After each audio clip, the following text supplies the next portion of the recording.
Hello. Hi. Welcome to the next episode of the Brio in the Box podcast. What are we going to talk about today? Today we're talking about not surviving summer, but maximizing summer. Yeah. And I came from this, I'm on a few email lists or a few YouTube channels that I follow on health and fitnessy type things. And I keep seeing these lists of surviving summer. Like summer is something bad that you have to endure and get through it. And I was like, what is this about? Shouldn't we be talking about maximizing summer? Yeah. Especially here where we live. The summer season is so short. Aren't we supposed to be using our fitness and our health to get out and enjoy and maximize our enjoyment of the summer? Yeah. So we thought we should do a podcast, not on all these negative things and all the things you're supposed to not do and avoid and limit and restrict during the summer, but let's crank this thing to 11 and try to enjoy what we got going on right now. I think we survive the rest of the year to make use of the summer. Enjoy the summer. The summer's the best part of the year. Congratulations, everyone. We just survived the winter. Yeah. Now let's maximize summer. Yeah. So an idea that I straight up stole from another affiliate owner friend of mine in Ontario, owner of CrossFit, Lindsay. One of the things we're doing is this Ruck a Week challenge, which we had talked about previously. So the idea is we've got 10 weeks of the summer coming up. And once a week, you're going to throw on some weight, a backpack or a weight vest or whatever it is, a ruck. And you're going to take yourself outside and go for a walk or hike or run, minimum 5K. Get outside, take your fitness outside, go see something beautiful. Even if you're in the city, you can go walk around the Meewasin trails or walk the bridges or walk through the university or walk through your neighborhood, whatever it is. Get outside, enjoy your fitness. And because you guys are fit, can throw a little bit of weight on there. We did a pre-order for some weight vests, which are great and convenient, but it doesn't have to be that. You can just have some water bottles in a backpack or, half the time if you have kids with you, you're hauling around a bunch of stuff anyways. So yeah. It could be a kid in a baby carrier. There you go. We've got lots of new babies in the gym right now. Yeah. Lance was saying he's going to wear his vest and push a stroller and run 5K every week. Yeah, there you go. Do it. Yeah, so we're going to take our fitness outside and enjoy some of the nice places Saskatchewan has to offer. The little challenge part of it is just for you to post sweaty selfie or take a screen cap of the route you did if you use a fitness tracker of some kind like Google Fit or Strava. I know in Waskesiu, they have the signs that show red deer yellow, red deer blue loop. You could also just take a picture of the sign of the trail that you hiked or walked or ran, post it in the group. The idea is to get all 10 weeks, do one a week, minimum 5K. And then I got a fun little prize thing at the end if you make it all the way through. Yeah. And it can be the same route every week if you need, or you can mix it up and do different things all the time. Even if you're off camping somewhere, just walk around your campsite. There's tons of options. Yeah. And so we thought we'll make a group on the Brio app among the community groups, the Ruck a Week challenge. And maybe you're like, hey, Friday after work, I'm going to go walk the bridges in Meewasin. If anybody wants to join me, I'll meet you at 5 by the weir. Or if you're like, hey, I'm camping in Waskesiu this weekend. If anyone wants to join me, I'm going to hike Red Deer Red at 10 a.m. Right? So maybe you hook up or connect with some of your other Brio friends too. So you can make it a social thing as well as a outdoor thing, as well as a fitness thing. Yeah. We started doing this. Was it last summer that we really started just doing the weight vest walks? Yeah. We on date night, we would just go down to the river and you park wherever and just walk the big loop all the way around the river. And it's awesome. Yeah. Throw your weight vest on and make use of that thing if you own one. And like you said, it doesn't have to be a weight vest. It could be just a backpack or throw a little bit of extra weight on you. We've done that as a date night thing a few times. Yeah. You're like, what are we going to do? You're like, I don't know. Let's just go outside. Yeah. Easy, cheap, fit thing to do and just a nice evening together. Yeah. And really having a little bit of weight on you is not that big of a deal. Nah. It's not like when you're doing a workout where you're struggling to breathe and everything is just heavier. Walking is fine. Mm-hmm. Yeah. And if you're doing some big hike and you have your lunch and your water and stuff with you anyway, there you go. Built in. You already got credit for that one. Yeah. And I'd like to see the collection of all the beautiful places that people end up hiking this summer. Yeah. Post some pictures, post the route, post how many mosquito bites you got. I think we were in Waskesiu last summer and I went for what I thought was a morning walk through one of the nice loops they have through the forest, but like a dummy didn't wear any bug spray or anything and ended up running only to try to outrun the bugs so that I created enough wind that they couldn't land on me. I was like, I wasn't planning on running, but now I'm just outrunning these freaking mosquitoes. Yeah, Waskesiu's been crazy the last few years for bugs. Yeah, so, And then something we're bringing back that I had put together pre-COVID, I'm pretty sure, something we called the Outside the Box Summer Fitness Challenge. Yeah. Where I put together 2 PDF handout things of workouts. So if you're going to be gone for a couple weeks and you're like, man, I'm outside the gym, I don't want to totally lose all my fitness. I did one version of workouts that were no equipment other than I think a skipping rope and an ab mat, which you can simulate an ab mat with just a rolled up towel if you want, or just do regular sit-ups. And then the other one used dumbbells. And we have a whole bunch of extra dumbbells in the C-Can that you can sign out and borrow. So if you're going somewhere in the car or the camper, you can throw them in there and take them with you. Yeah. And I think there was 5 workouts. Yep. And on each type of one. So a little bit of inspo of summer fitness workouts that you can do and keep up the fitness on the road. So Yeah. I think starting June 25th, so that last week before the kids are done and summer starts, you can sign out a pair of dumbbells from the C-Can. Yeah. And I think we have a bunch of different weights. So there's lots of options available. Lots of 20s and 30s. Yeah. I just mean there's medium, light, heavy. I think there's some 45s in there as well. Yeah. And you really just need one dumbbell and you can do a ton of different things to keep yourself busy. Yeah. Remember the COVID lockdown? Yeah. I'm trying to block that block out. it out. Yeah. We always have dumbbells in our camper whenever we go out camping. And I think the big thing is just staying busy, like doing something. Because the biggest mistake people make when they go on holidays is they often take a vacation from exercise as well. And then they either know they're going to be super sore when they get back, and so they push it off and even wait longer than they should, or they just do that first workout and it's always a kick in the teeth. So if you can just do anything 2 or 3 times a week, body weight movements, move a dumbbell around, like anything is going to help alleviate some of that soreness when you do get back into the swing of things. Yeah. And because you want to maximize your summer, if you're going to go on holidays for a couple of weeks and enjoy yourself, you don't want to ruin the next 2 weeks of your summer because you're so sore, you're so wrecked coming back to your workouts. Yeah. I have one that I do and I have done all over the place. Super easy, super simple. 10 rounds, 10 air squats, 10 push-ups, 10 lunges, 10 sit-ups. It takes about 10 minutes. You need basically a body length of room, so you can do it anywhere. I've done it in hotel rooms. I've done it in a cabin up at Ryan's at Jan Lake, like all over the place.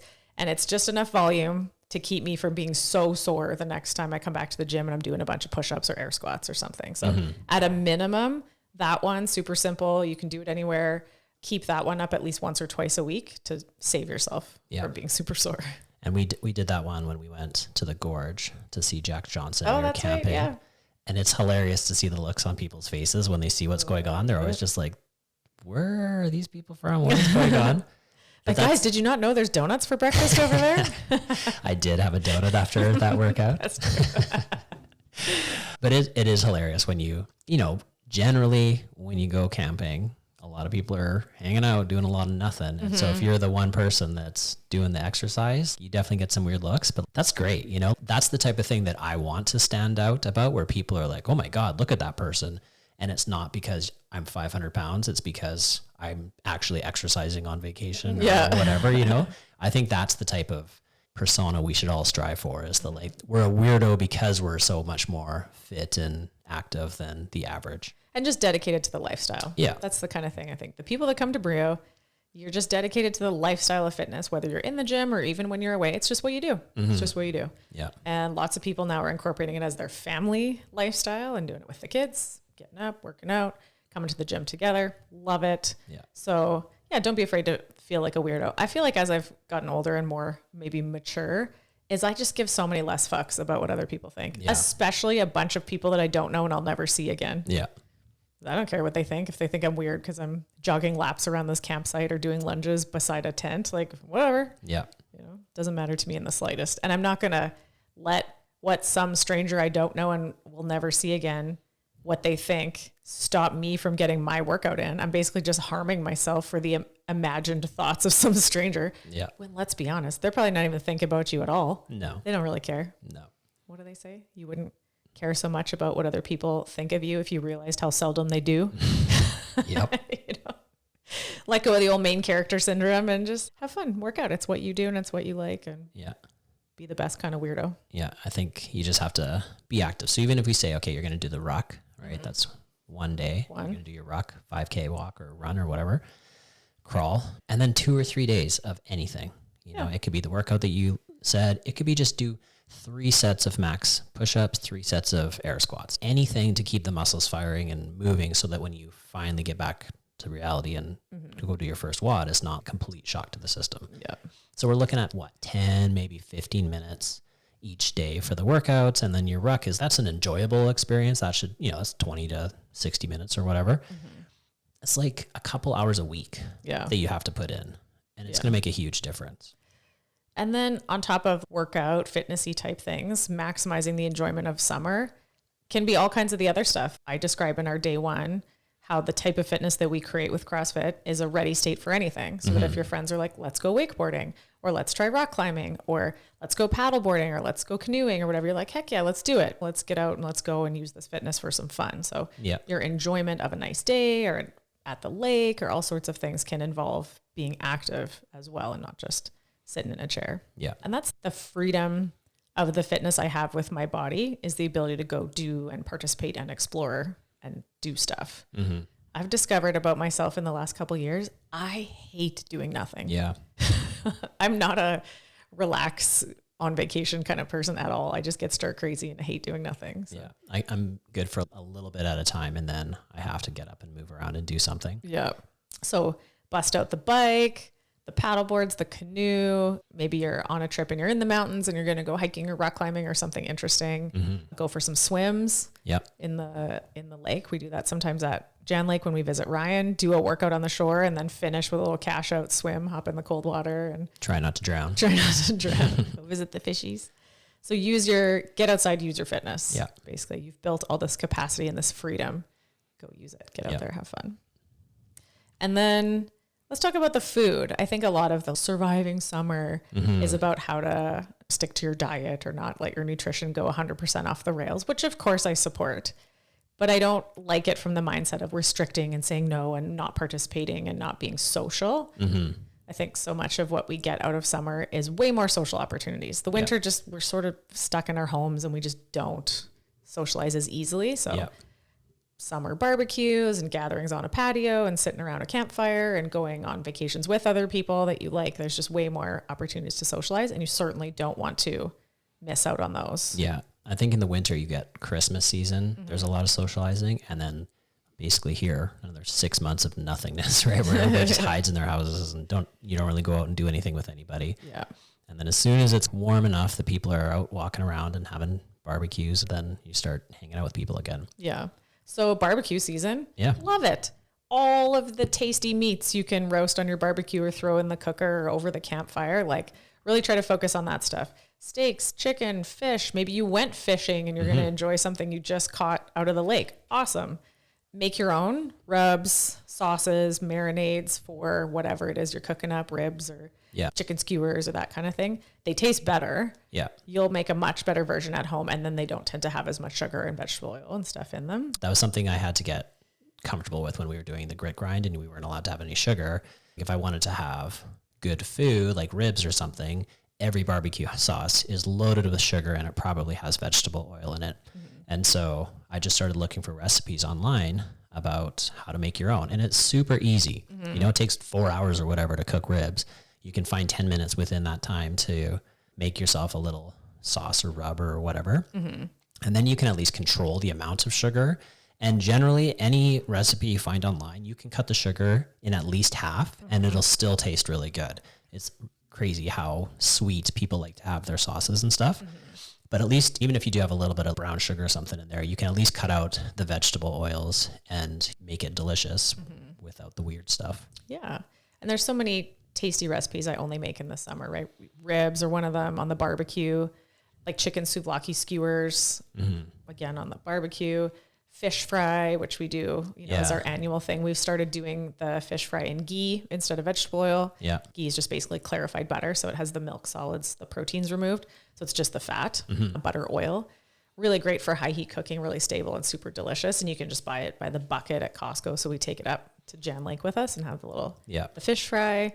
At least you're not deep frying it in seed oil. Any choice you make like that is going to be way better than just being like, well, I'll just do whatever. I'll just get the normal deep fried garbage. Hot tip. I think this was Jasmine's idea. Started marinating the fish first in Frank's Red Hot.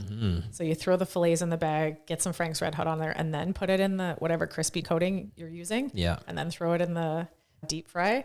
It's awesome. Even Yeah. the kids really like it. It's not exceptionally spicy. It's No. just a little bit of a salty kick in there. Yeah. I love that. Yeah. It's not that you don't have to marinate it very long. It's basically just a few minutes. Yeah. But yeah, it's super good.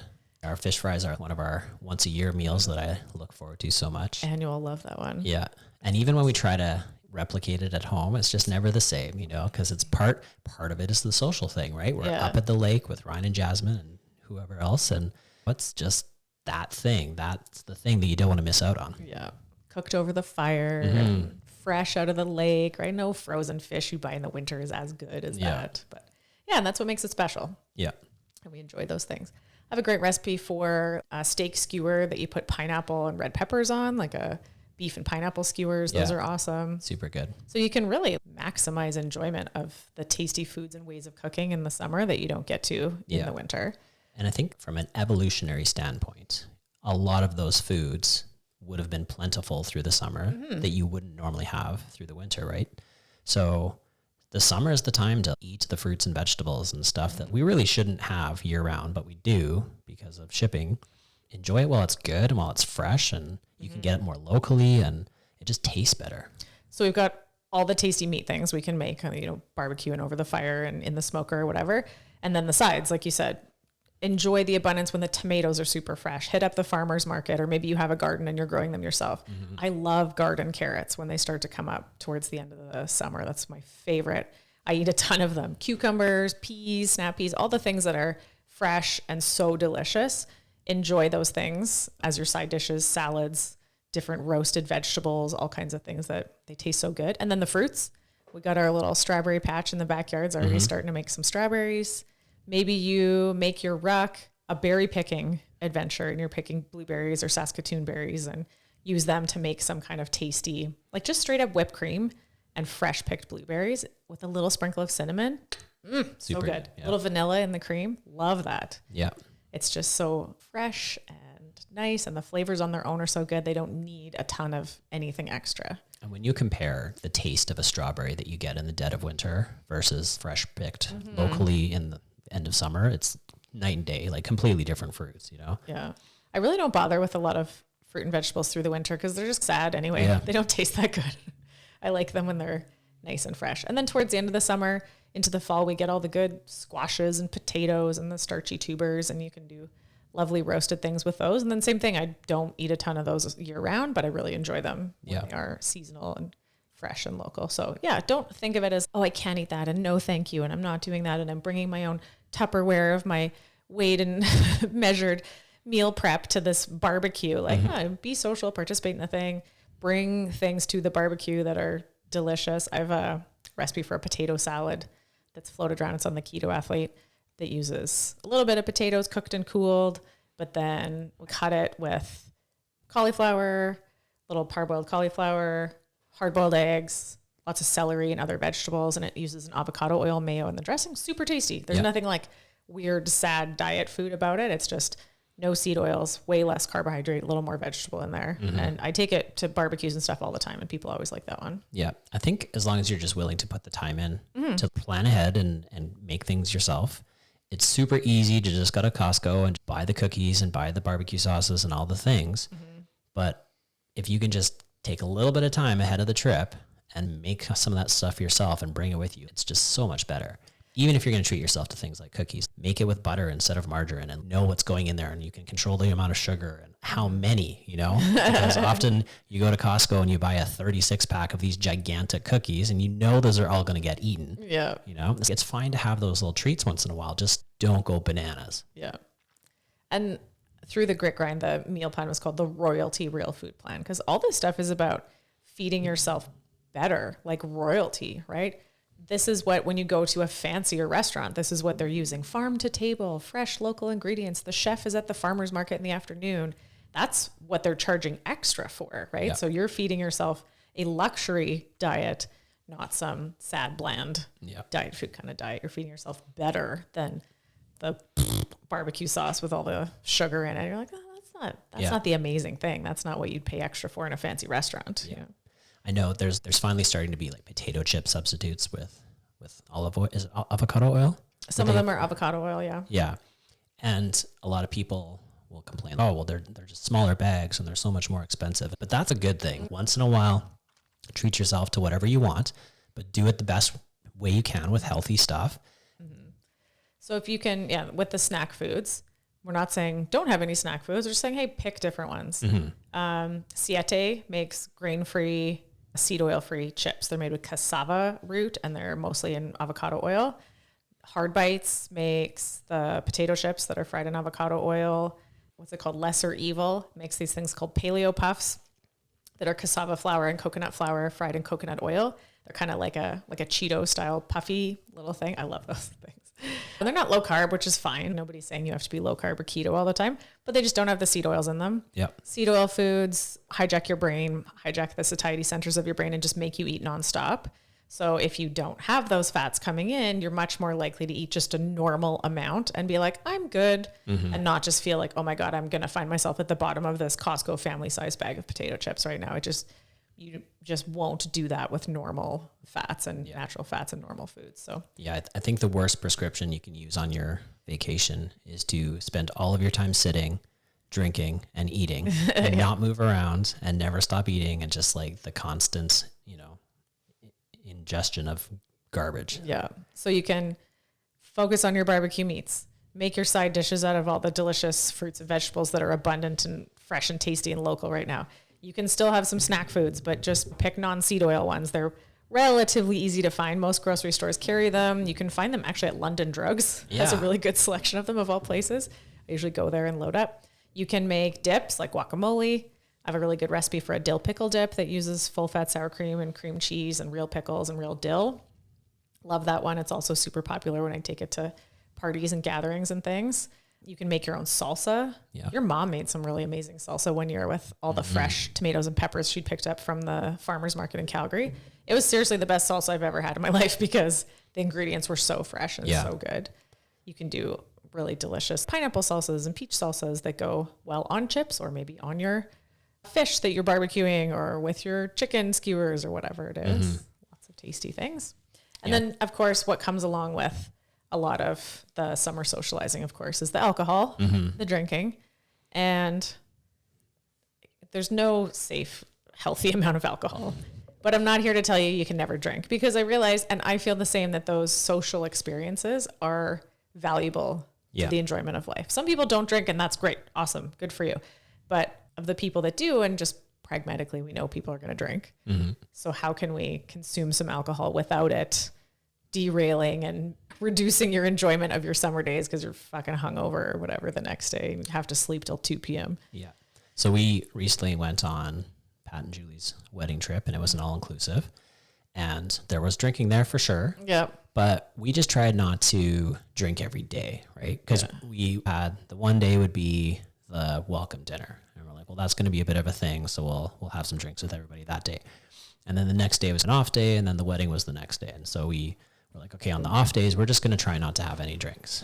And so we still totally enjoyed ourselves and did the thing and had fun with everybody on those days.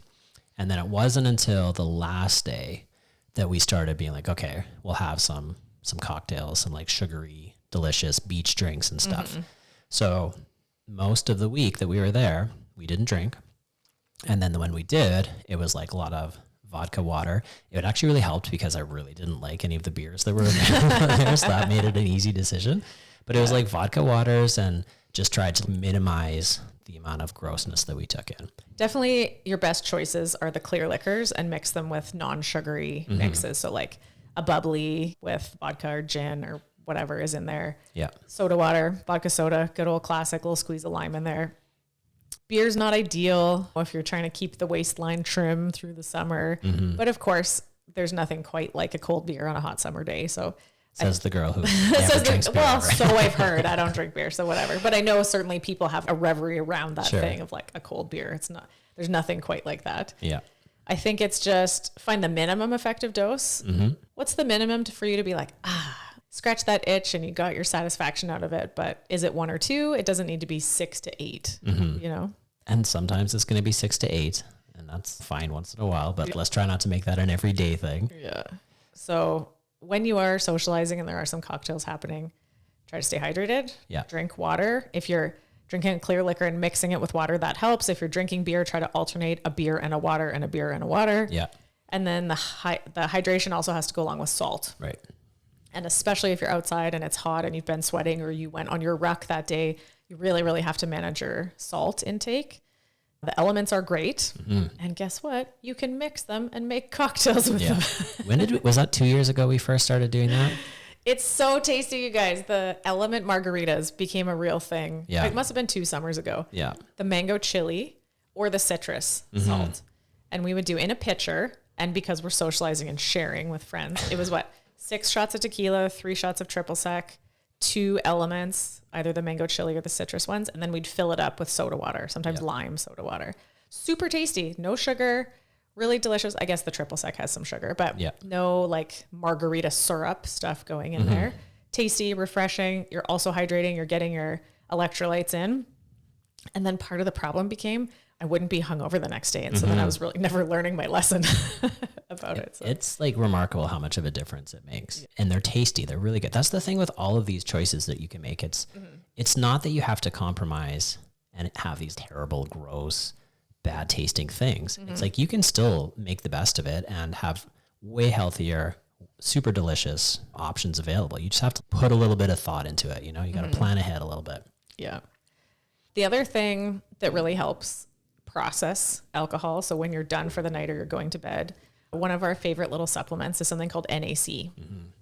NAC, N-acetylcysteine, is the precursor to glutathione, which is the body's primary antioxidant. So when your body is dealing with all the oxidative stress from metabolizing the alcohol, taking 1,000 milligrams of NAC before bed really does help reduce the damage caused by alcohol. Yeah. The magic pill. It's an interesting little supplement, NAC. It does all kinds of crazy stuff. Yeah. Pretty safe. I think we've talked about it before. Pretty effective. Yeah. It's used primarily in medicine as a treatment for acetaminophen overdose, for Tylenol overdose, because it supports the liver's detox of Tylenol. It can be given to pregnant women. It has been shown to be effective even for things like hearing damage from being in a loud environment. So if you're in a really loud workplace or you go to a really loud concert, NAC can reduce some of there's a word for it where you lose the ability to differentiate different tones for a while. Right. Like crazy stuff that this little thing can do. And cysteine is just an amino acid. Yeah. So it's just a little boost of a certain amino acid. Yeah. You want to take it at the end of the night, not the beginning, because it will, there's potential that it can negate the effects of alcohol. So if you are looking to get a little bit of a social buzz or get hammered, it can interfere with that. They use it in treatment of alcoholics who need to drink alcohol every day, but still need to be able to function or work or whatever. They'll treat them with NAC so that it reduces the effects and they can still have their drink to keep them alive as they wean off of it. But yeah, at the end of the night, it's great. Yeah, if you've ever been to a party with David, he'll be handing you a little white pill at the end of the night. And it's only because he's looking out for you and goes, here, this will help the hangover. Yeah. Take this before bed. Take this before bed. It's totally legal. Yeah. It's available on the internet. Yeah, you can just buy it at like Shoppers Drug Mart. I'm sure has NAC, any supplement store would have it. It's a pretty normal one. And then the other thing you need to support the enzymes that metabolize alcohol, there's 2 stages of it, are the B vitamins. B1, B3, B6, heavily involved. And they really get used up in the process of metabolizing alcohol. So alcoholics end up with like chronic thiamine deficiency, niacin deficiency and stuff. So your B vitamins, that's liver. Everybody's always shut up about liver.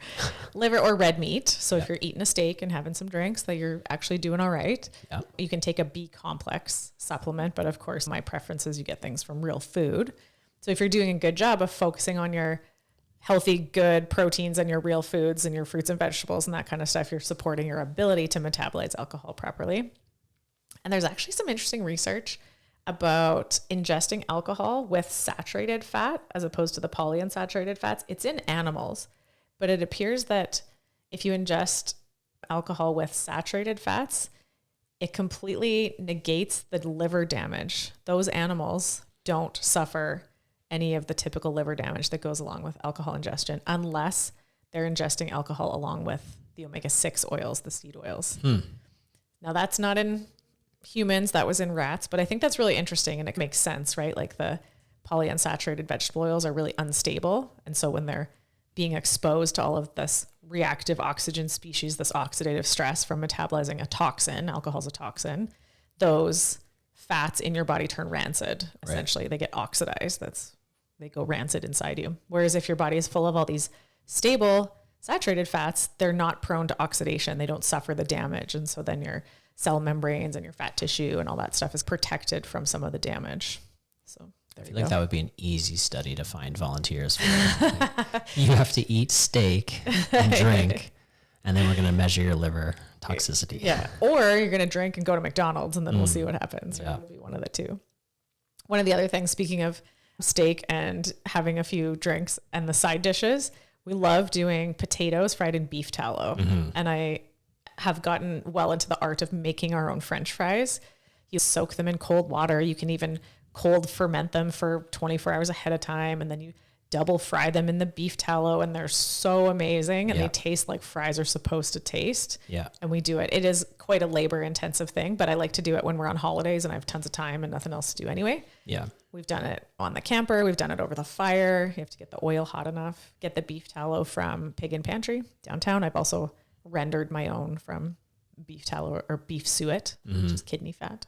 The key is the double fry. You have to fry them and then take them out for a little while. And that's when you start the next batch. And then once you've first fried the whole batch, then you second fry it all. And oh man, then super crispy and delicious. Crispy outside, pillowy inside. That's super good. And then again, it's a treat. I do that 2 times a year. Maybe we make beef tallow fries. So then it's special. It's not like we're just hitting the drive-thru at McDonald's every 3 days or anything. So I liken it to the big turkey dinner. You know, it's like, yes, a lot of these things are labor intensive and they take more time than it takes to just quickly throw something that's prepackaged in the oven. But it's like you're going on holidays or you're going to have nothing but time. Why wouldn't you spend a little bit of extra time treating yourself to something really delicious? Most people love a really good turkey dinner, and people will slave away all day long to make it. So once in a while, treat yourself to actually doing some good prep and get yourself ready for your trip. And instead of it just being like hot dogs and buns, think about some like actual good food that you can quickly and easily have ready to go. Yeah.